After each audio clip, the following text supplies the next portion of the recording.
Welcome to another episode of Football Insiders. Jason Andera, Michael McCleary here to talk football, specifically high school football in South Dakota. And I don't know about you, but you look at the schedule some weeks and you just, get the juices flowing early in the week. This is one of those weeks, isn't it? Yeah, I looked at the schedule and, I'm only one person. It's really tough for me to get out to the best games each week, and this is one of those weeks where I struggle with. I don't know where I'm going to be. I mean, I ended up making the decision, but it's when you have to make difficult decisions at the beginning of the week like that, it's going to be a good week of high school football. I think there's 4 or 5 games that I would love to replicate myself and be at all of those games because it's going to be a lot of fun this week. And we'll start with 11 AAA. Take a look at the rankings, first of all. Not much change in the rankings. Brandon Valley and Lincoln swapped spots. I was glad to see Lincoln stay in the top 5, even though they took a loss last week to O'Gorman. Tough week for them injury-wise. Dawson Syme went out of the game. Trenton Peterson didn't play. They had some issues at the receiving position, but Jack Smith stepped up in a big way. And they came back in the second half. You wrote about Lincoln and their tale of 2 halves throughout the year.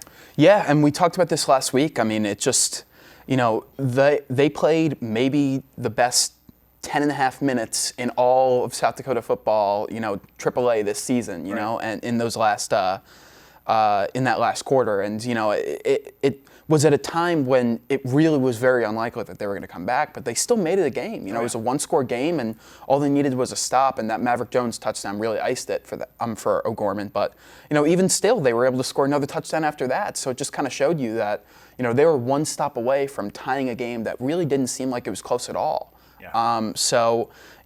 Lincoln, even after 3 straight losses, they're really still right on the cusp. And, this second half of the season is going to be big for them because I think they get a little bit of a break with their schedule. Yeah, we got some interesting stuff here. Lincoln with 3 straight losses, Harrisburg with 4 straight wins, Washington has 3 straight wins, Brandon Valley's back up over 500 again. But the game we have to talk about is 1 versus 2. O'Gorman has not lost in class. They did lose to T-Area. Jefferson hasn't lost in class, and they go at it at Howard Wood Field at 5 p.m. What are you looking forward to most about O'Gorman versus Jefferson? Everything. Yeah. I mean, it's probably the 2 best quarterbacks in AAA going up against each other. Bennett Dannebrink it for O'Gorman and Talon Ashley for Jefferson. That's going to be an exciting matchup. And, wide receiver, obviously O'Gorman has Peyton Hagee and Rylan Satter and all those guys that we knew coming back. But Sullivan Schlimgen has also been playing really, really well this year. And, obviously on Jefferson's side, you got Griffin Wilde, maybe the best wide receiver in the state. So, it's going to be a lot of really exciting playmakers on offense. And, both these defenses, I think, were maybe underrated coming into the year. And, they've made a lot of plays, too. I mean, Jack Hove on O'Gorman's side, I think he might have had 2 pick sixes this year. So, Dawson Sesher, he had 2 pick sixes in one game at one point this year. So, they got a lot of playmakers on both sides of the ball. I mean, these are the 2 best teams in the class, I think, and it's going to be really exciting to see how close they are. Yeah, I couldn't agree more. Dannebrink versus Ashley, to me, feels like really where one of the battles is at. But these are 2 teams, basically the only 2 teams in AAA right now that have made a priority out of running the football, too. And Maverick Jones has had an outstanding year, 10 touchdowns so far on the season, rushing. For Jefferson, when they've had Nelson Wright in the backfield, they have really been a great running team. Now, the last couple weeks, 2.5 weeks, he has not played. Still not sure if he's going to be able to go this week against O'Gorman. He might take another week or so, but if he comes back, we've got 2 of the best running backs, and we don't see that very often in AAA football, so that's going to be a fun thing to watch as well. Yeah, and, I wrote about it a little bit last week, too, where, it would be interesting to see if Nelson's able to play because, when Maverick Jones is in there, even though Bennett and, all he could do with his receivers and in the passing game, that opens up a lot for O'Gorman. But when you have Maverick Jones in the backfield running the ball for you, that just gives you just an unstoppable offensive combination where, you can't really pick and choose, pick your poison type thing. I think having a good running back and, having Nelson Wright back is going to be really big for Jefferson in this game. Yeah, I think another inside inside look at this game, something to really watch under the radar is Peyton Hagee. He plays both sides of the ball, but defensively, he's always taken the opposing team's best receiver. That could wear him out, but luckily O'Gorman, like you said, has had Sullivan Schlimgen step up, and they've had a huge year from Ryland Satter. But I want to see how Peyton Hagee does if he gets manned up on Griffin Wilde, because whenever Wilde's wanted to, and it hasn't been every half, but every time he's wanted to take over a game, he's been able to do just that. So that's going to be a lot of fun to check out as well. Another game in AAA, Lincoln takes on Stevens. So now we've got, I guess, the 5 and 6 ranked teams. Stevens also on a little bit of a slide. Lincoln on a little bit of a slide. Somebody's got to come up with a win in this one after both starting 2-0. Yeah, and I was feeling good about both these teams after their start of the season, and obviously they've hit a couple of schedule barricades, with coming up on some pretty good teams. But yeah, I mean, I think this is a big momentum booster towards the end of the season for whoever wins this game. Yeah, that will be a huge game for somebody to get back and get right. Harrisburg takes on Washington at the late game at Howard Wood Field. Like I said, both teams on a little bit of a winning streak right now, so we'll see if Washington can put their name a little bit closer to the contender list in 11 AAA after that one, but Harrisburg playing really, really well. In 11 AA, we've got a AAA team going against a AA team. This is one I had marked on the calendar before the season started. Pierre traveling to Brandon Valley. Thoughts on this one? Yeah, I think Brandon Valley had that marked on the calendar, and I'm sure Pierre did too. But yeah, I mean, this is a game where going up against the top team in AA. With how AA has performed against AAA so far, obviously with that T upset over O'Gorman, maybe Brandon Valley comes in as the underdog in this game. Playing at home, this would be a big, big game for them to propel them forward in their season, especially at a stretch where they're playing so well and they're starting to find things on offense too with the running game. And Brandon Valley looks really, really good, and I think Pierre coming into this game, they're the juggernaut in South Dakota right now. Right. So it's it'll be really interesting to see how this plays out. But I think this could be a really, really big game for both of these teams. Yeah, Delvon Spears-Whitty has been running the ball well for Brandon Valley. We've talked a lot about what Nate Andreessen's done and Dylan Langrock and their receivers, and Lucas Slack has been on fire the last couple of weeks in those 3 wins that they've had. But when Spears-Whitty plays, they're a different team because they have that balance. And not many teams, as we said in AAA, have that balance. But they could probably be lumped in with one of those teams that can really run the ball, and they're getting better and better as the year goes on. On the other side, Pierre hasn't had to stop a running game quite like that yet. It'll be interesting. And they haven't run the ball. I mean, Mosier's done a good job running for them when they've had to.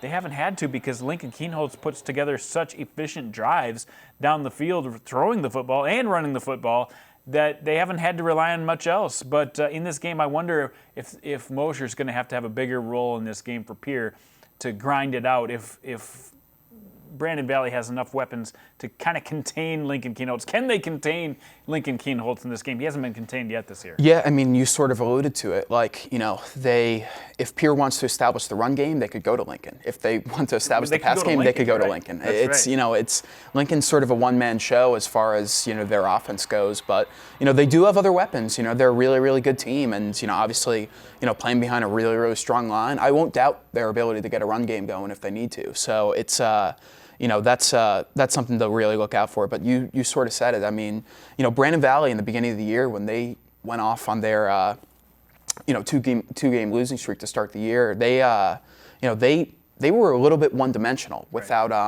Delvon Spears-Whitty playing.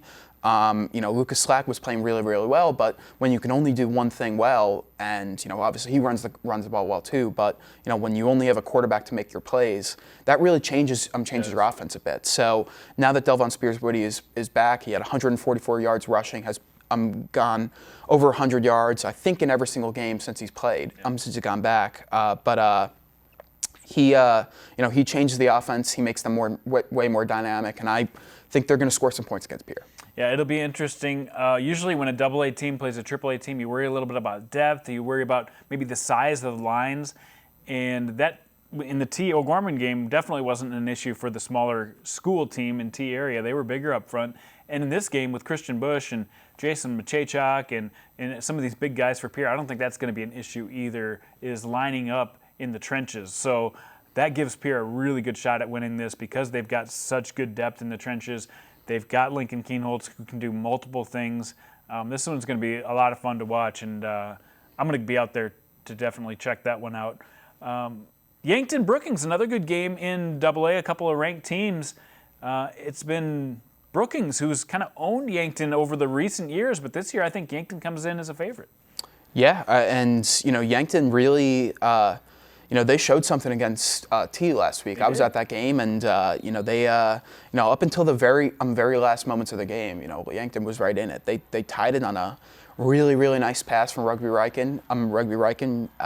I believe it was in the fourth quarter, but it knotted up at 28-28. Yeah. And so that was a really fun game to watch. It was a really fun game to see. And Rugby Riken's legit. Like he's going to keep them in a lot of games. He's going to win them a lot of games. So, I think T and Pierre might be in a class of their own, as we sort of seen over the last couple of weeks with Yankton. But Yankton might have a different idea. I don't know. They played right with them. It's possible, yeah. And I think that we sort of said it last week too. That could have just been a bad week for Yankton against Pierre.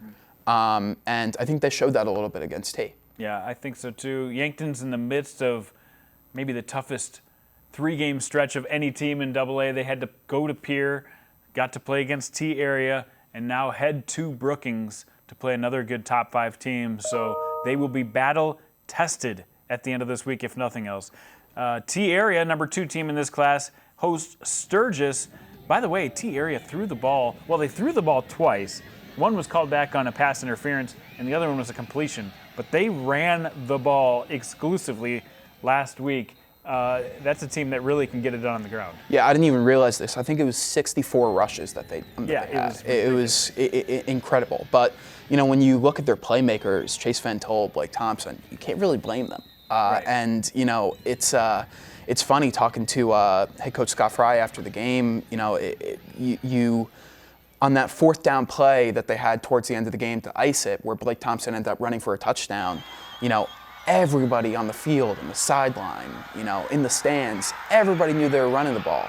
But, there's ways that they sort of, they did a little pitch play where they turned around and tossed it to Blake Thompson, and he ran for a touchdown. There are ways that they could sort of disguise the run, even though everybody knows the run's coming. They have different ways of running the football that just keep things just interesting, keep things different, and it's what's made this team dominant for years. Yeah, it keeps teams on their toes, that's for sure. And remember, they only did complete 1 pass last week, but they won a game against a AAA team on the pass. So this is a team that can do it, but they do it a lot of different ways. Aberdeen Central plays Watertown. Aberdeen Central in the top 5 for the first time this year, and Mitchell at Spearfish rounds out the 11 AA schedule. 11A, one of our favorite classes to talk about. West Central and Del Rapids, both undefeated, both getting number 1 votes right now. Just reactions to the rankings in 11A, first of all, just as we see every week, a lot of good teams packed into that field. Yeah, it's a shame that we don't get West Central Del Rapids in the regular season, because that's going to be a really, really good game if they ever meet up in the playoffs. But obviously, we look down the rankings a little bit. Canton has been on a little bit of a slide, but I'm happy to see them stay in. I'm happy to see them stay in the top 5, similar to Lincoln, where they just met up with some really, really tough teams. And Sioux Falls Christian, sort of on the other end, they're on a 3-game winning streak after an 0-2 start, and I really like them too. And we circled Del Rapids at Beersford on the schedule right now. I'm really excited about Beersford at Sioux Falls Christian too. So Beersford's got a couple really, really interesting games in a row coming up, and this is going to be a fun stretch of this class. Yeah, West Central last week got the win against Canton at home. In the game, Owen Heath caught 5 touchdown passes to set a school record. Huge week for the tight end. And West Central, every week I think, maybe maybe this is the week where somebody catches them, and they continue to get better throughout the year. This is a really good Trojan team, and they're big up front. They've got some weapons. Justin Zerpel had another good week at quarterback, and he's a weapon. A lot of fun watching them. But you're right, the game of the week this week, Del Rapids, Beersford, 2 versus 3. Beersford's only loss on the year came to Winter in a fairly close game. Del Rapids hasn't really been tested quite as much. They've only beaten one team over 500 this year, and that's been Hot Springs. So this is the huge test for a Del Rapids team that maybe hasn't seen the level of competition that the rest of 11A has so far. But I still think they're really good. Oh, yeah. And, West Central agrees. So, West Central kind of feels the heat on them a little bit, too, where they're the number one team. But they got to stay there if they want to be that number one team. So, Del Rapids, I think it's good that they're getting a test because I think they could show that they're actually legit and they're actually a team that deserves to be up there. Yeah, Del Rapids, Beersford both have played Canton for a common opponent. Both of them won in one-score games. Both did it a little different ways, but that's one I'm really looking forward to. Beersford has some weapons running the football. Del Rapids, they have obviously gotten really good at running the football, and Jack Henry has limited mistakes for them bringing the ball down the field as the quarterback. The rest of the 11A schedule. West Central heads 8 miles north to take on Tri-Valley. Lennox takes on Dakota Valley. Lennox still getting some votes. Played a good game last week against Beersford. Dakota Valley still with just the one loss on the year. Canton trying to get back on the winning ways against Madison. And Sioux Falls Christian takes on Millbank. So as always, you look at the 11A schedule and a lot of good games to talk about. Always. Let's move to Class 11B, where, again, we look at the rankings, and Elk Point Jefferson continues to get closer and closer to that number 2 spot.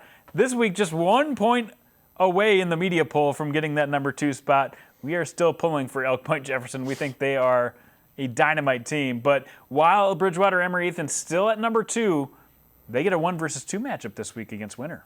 Yeah, and that's the start of a really, really tough schedule for Winter. They got a 11A team on the schedule in West Central coming up, and obviously some of the best teams in 11B they got on their schedule too. So next 3 games, by the way, their combined record of the teams they're playing against are 16-0. They've played 3 undefeated teams back to back to back starting this week. It's going to get tough for Winter. Yeah, and the funny thing is, just us two. I think we've both been ranking Elk Point Jefferson at number 2.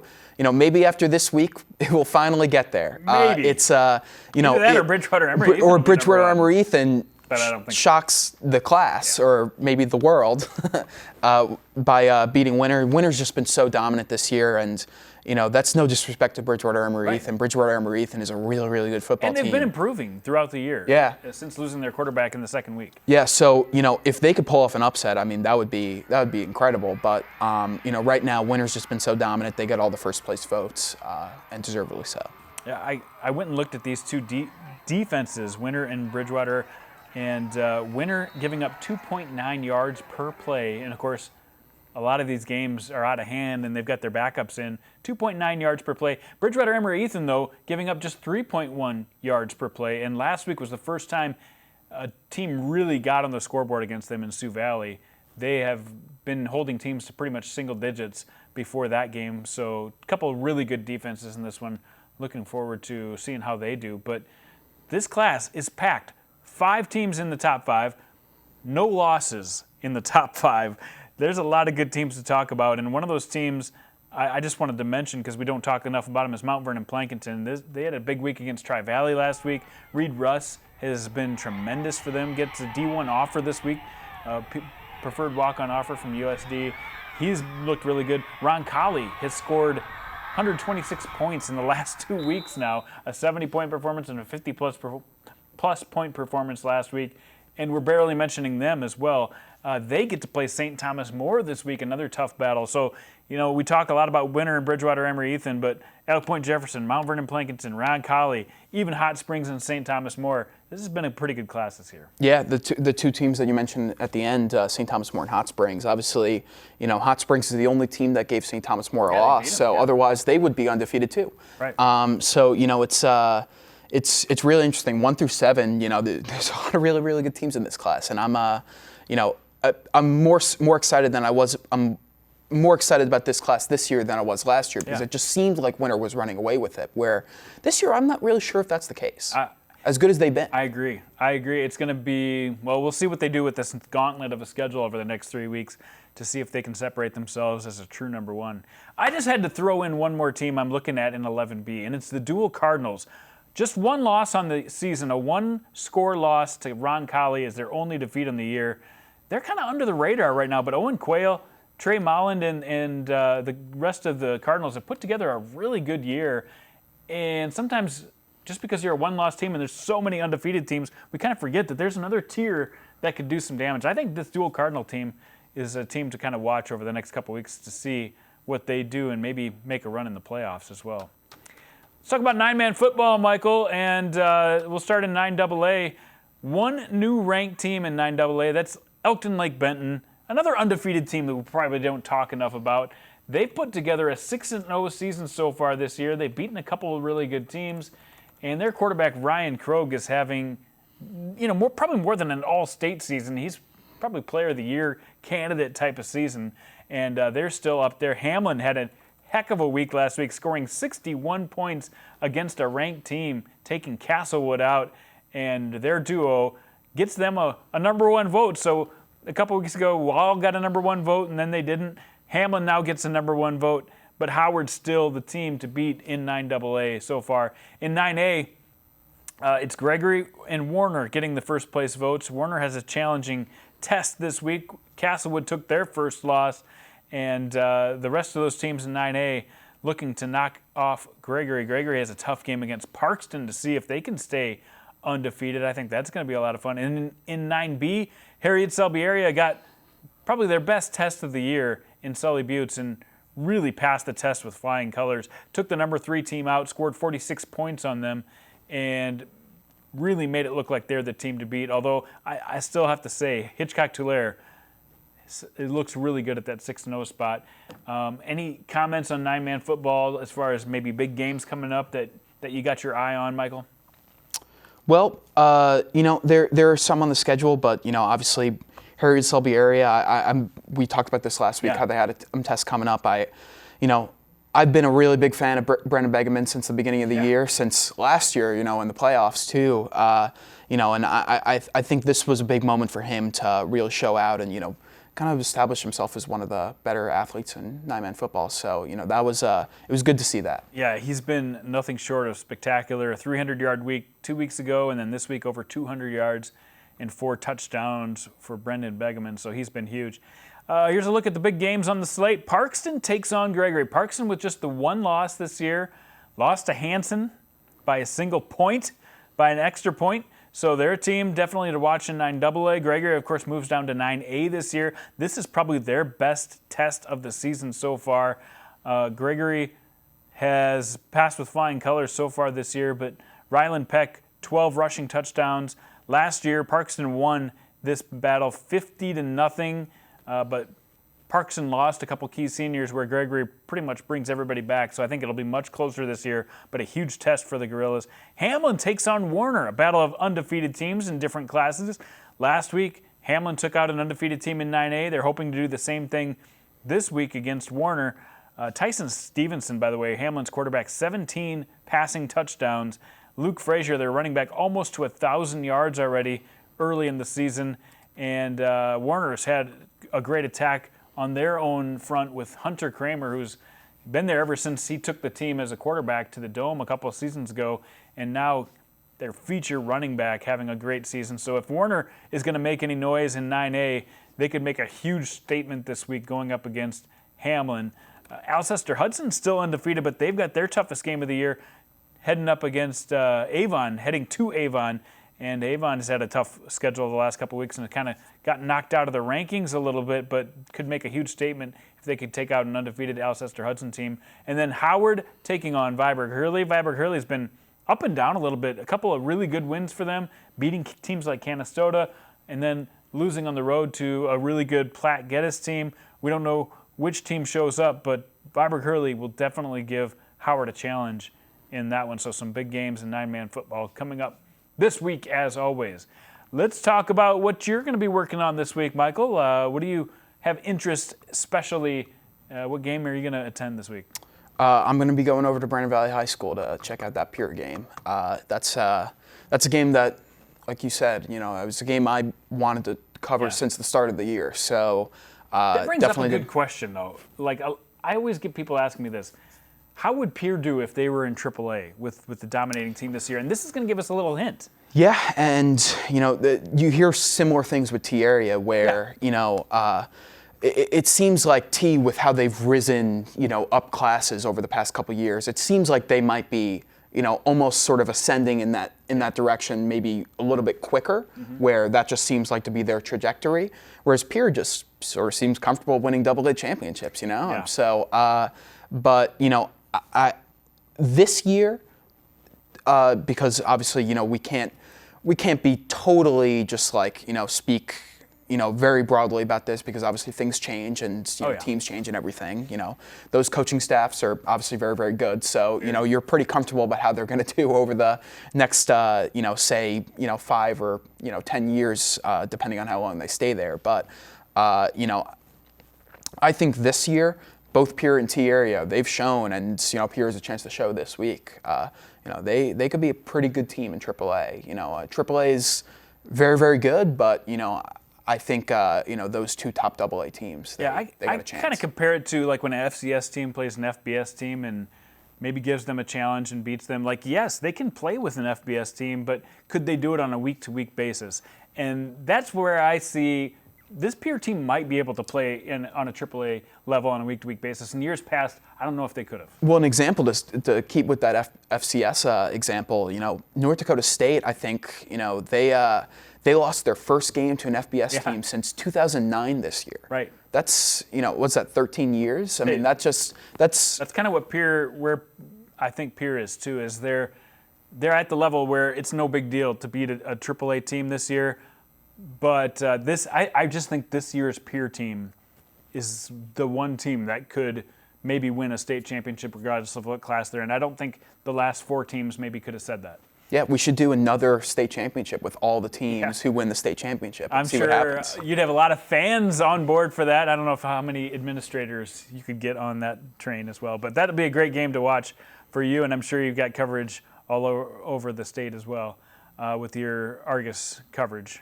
Yeah, we got Matt Zimmer, who's going to be at Howard Wood Field for the doubleheader too. So that's another one that just came to mind. And we will have that game live, the 5 o'clock matchup between Jefferson and O'Gorman. And like I said last time, we had a 5 o'clock game. Before you head out to your games, you check out Midco and watch. You can watch most of that game before you even head out to your game. That'll be a lot of fun to check out. And then we also have, obviously, Varsity Sports Live coming up later, where we'll have post-game reaction from some of those top games. We'll have reaction from the winner Bridgewater-Emory-Ethan game. We'll have reaction from, some of these other ranked teams playing each other across the state. And I will be with you. I'm going to head over to Brandon and watch Lincoln Keenholz take on AAA. So we'll have that game covered in more than one way. Looking forward to that, and looking forward to hanging out with you, Michael. Yeah, me too. It's going to be fun. All right. Well, take care. Until next week, this has been Football Insiders.